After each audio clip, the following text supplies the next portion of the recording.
سے اس اسٹیج میں تشریف لے آئے۔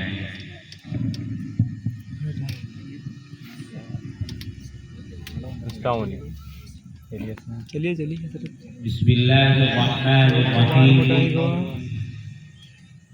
الحمد للہ رب العالمین، وصلی اللہ علی النبی الکریم محمد بن عبد اللہ الامین ومن تبعهم بإحسان ودعا بدعوتهم إلى يوم الدين، أما بعد، فقد قال الله عز وجل: أعوذ بالله من الشيطان الرجيم، وما أرسلناك إلا رحمة للعالمين. وقال تعالى: ما آتاكم الرسول فخذوه وما نهاكم عنه فانتهوا. صدق الله العلي العظيم. عن انس بن مالك رضي الله تعالى عنه قال: قال رسول الله صلى الله عليه وسلم: لا يؤمن احدكم حتى اكون احب اليه من والده وولده والناس اجمعين. رواه البخاري. صدر ذی وقار حضرات علماء کرام،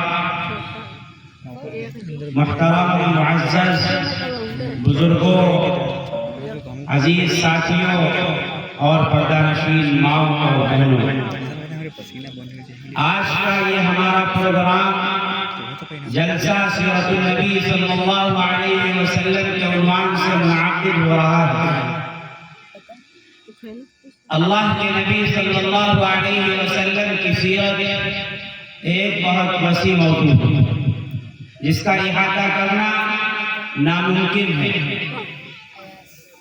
اللہ کے رسول جناب محمد رسول اللہ صلی اللہ علیہ وسلم کی تشریف آوری سے قبل اس دنیا کے حالات ایسے بنے ہوئے تھے، اس دنیا کا نظام ایسا کرپشن کا بنا ہوا تھا، ہر طرف کرپشن پھیلا ہوا تھا، ہر طرف ظلم و جور کی آندھیاں چل رہی تھی، ہر طرف تاریکی گھٹائیں چھائی ہوئی تھی۔ جب حضرت سیدنا عیسیٰ علیہ السلام کو اللہ تبارک و تعالیٰ نے آسمان پر اٹھا لیا، اس وقت سے لے کے آپ کی بعثت تک جو زمانہ ہے وہ زمانہ انتہائی تاریک، انتہائی ظلم و ستم کا زمانہ ہے۔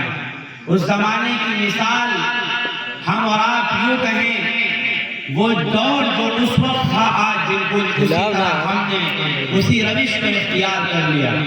جو دور اس وقت تھا آج اسی طریق پر ہم خود چل پڑے۔ میرے بھائیوں، اس وقت کا دور ایسا تھا، ماؤں بہنوں کی عزتیں نہیں کی جاتی تھی، بیٹیوں کو زندہ درگور کر دیا جاتا تھا۔ قرآن کریم اعلان کرتا ہے: وَإِذَا الْمَوْءُودَةُ سُئِلَتْ بِأَيِّ ذَنبٍ قُتِلَتْ۔ ہماری بچیوں کو زمین میں زندہ درگور کر دیا جاتا ہے۔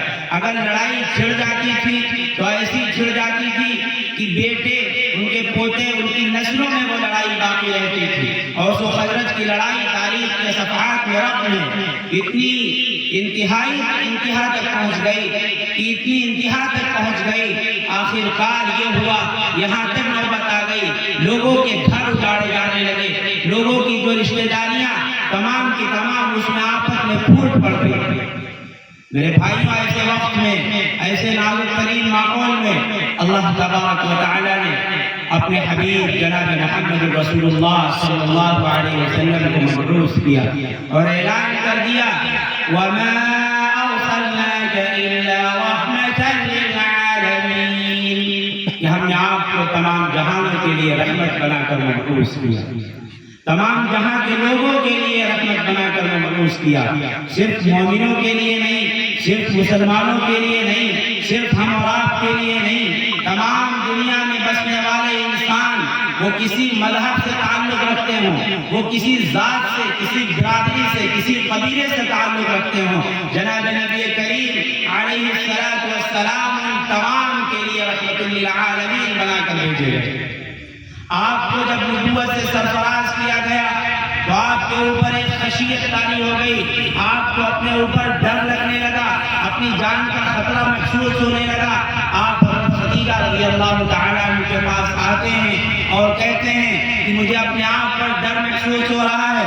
جب پہلی وحی کا واقعہ، وہ پورا تفصیلی واقعہ ہے، جب پہلی وحی نازل ہوئی آپ کو اپنی جان کا خطرہ ہو رہا تھا، تو حضرت خدیجہ رضی اللہ تعالیٰ عنہ نے آپ کو ایسی تسلی دی، آپ کو ایسی تسلی دی کہ جو سنہرے الفاظ سے لکھنے کے قابل ہیں۔ فرماتی ہیں کلا واللہ لا یخزیک اللہ ابدا، خدا کی قسم اللہ تعالیٰ آپ کو ذلیل نہیں کریں گے، آپ کو رسوا نہیں کریں گے۔ اس لیے آپ نمازیں بہت پڑھتے ہیں، اس لیے آپ بہت زیادہ اللہ کی عبادت کرتے ہیں۔ نہیں نہیں، ایسا بالکل نہیں، اس لیے انک لتصل الرحم، اس لیے کہ آپ رشتہ داریوں کو جوڑتے ہیں۔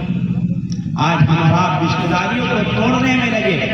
ابھی اللہ کے نبی کو نبوت نہیں ملی تھی، اس سے پہلے کی جو اللہ کے نبی کی زندگی ہے وہ صاف اور شفاف ہے، گناہوں سے پاک ہے، ہر عیب سے پاک ہے، جس کے بارے میں حسان بن ثابت رضی اللہ تعالیٰ عنہ جو شاعر اسلام ہیں وہ کہتے ہیں وَأَحْسَنَ مِنْكَ لَمْ تَرَ قَطُّ عَيْنِي، کہ میری آنکھ نے آپ سے زیادہ حسین آج تک کسی کو دیکھا نہیں۔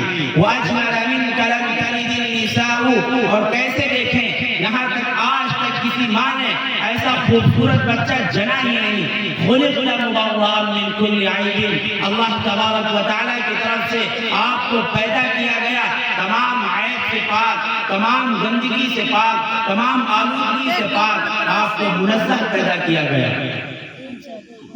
کأنک قد خلقت کما تشاء، گویا کہ ایسا آپ کو پیدا کیا گیا کہ آپ نے جیسا بتلایا اس طرح اللہ نے آپ کو پیدا کر دیا۔ میرے بھائیوں، ہم دم بھرتے ہیں اللہ کے نبی کے امتی ہونے کا، ہم دم بھرتے ہیں نبی کے سچے عاشق ہونے کا، ہم دم بھرتے ہیں نبی کا دامن نہیں چھوڑنے کا، ہم دم بھرتے ہیں کہ ہم نبی کے سچے اور پکے عاشق رسول ہیں۔ عاشق رسول ہونے کا مطلب ہم جانتے ہیں۔ عاشق رسول ہونے کا مطلب اگر ہم سے پوچھا جائے تو ہم جانتے نہیں۔ ہماری زندگی میں صرف نام کا عشق رسول نظر آتا ہے، اگر ہماری زندگی دیکھی جائے تو وہ عشق رسول سے بالکل خالی ہے۔ تو میں آپ سے بتلا رہا تھا کہ جب اللہ کے نبی کو اپنی جان پر خطرہ ہوا، ڈر ہوا، تو حضرت خدیجہ نے آپ کو جن الفاظ میں تسلی دی اس میں وہ الفاظ یہ تھے انک لتصل الرحم، آپ صلہ رحمی کرتے ہیں، رشتہ داریوں کو جوڑتے ہیں، وتحمل الکل، اور آپ کمزوروں کے بوجھ کو اٹھاتے ہیں، وتکسب المعدوم، اور آپ جو غریب ہیں، نادار ہیں، ناتواں ہیں، ان کے لیے آپ ان کے قرض کو ادا کرتے ہیں، ان کی پریشان حالی میں ان کا ساتھ دیتے ہیں۔ وَتُعِينُ عَلَى نَوَائِبِ الْحَقِّ، اور آفت اور پریشانی کے موقع پر تمام لوگوں کی آپ مدد کرتے ہیں۔ آپ انسانیت کے لیے مبعوث کیے گئے تھے، آپ کو رحمت للعالمین بنا کر مبعوث کیا گیا تھا، آپ رہبر کامل، رہبر انسانیت ہیں۔ لیکن ہم امتی اگر اس رہبر کامل کے امتی ہیں، ہم اگر امتی اس محسن انسانیت کے امتی ہیں، تو ہماری زندگی بھی اس محسن انسانیت کی طرح ہونی چاہیے۔ ہم بھی اپنے پڑوسیوں کے حقوق کو ادا کریں۔